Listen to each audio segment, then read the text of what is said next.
към активната си състезателна дейност, което се наблюдава не само у нас. Това е световна тенденция.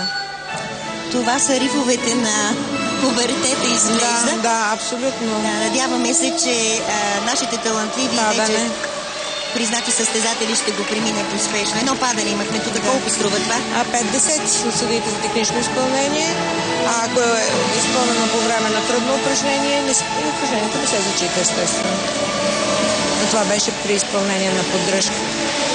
Това са представителите на Корея, Чан Гил Йон и Хуан Кун Чин.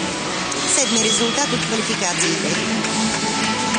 Състезателните съчетания при двойки, тройки и групи с продължителност 1 минута и 45 секунди и съдържат 12 трудни упражнения, пак от 4-те групи: динамична сила, статична сила, подскоки, скокове, равновесие и гъвкавост трупа, и се изпълняват на състезателен квадрат с размери 10 на 10 метра.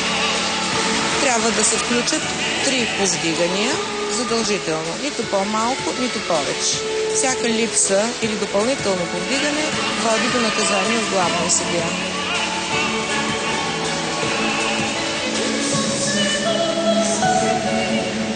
Това е физическо взаимодействие, което много високо се цени от съдиите за артистично изпълнение. Няма задължителен брой. Колкото повече, толкова по-добре.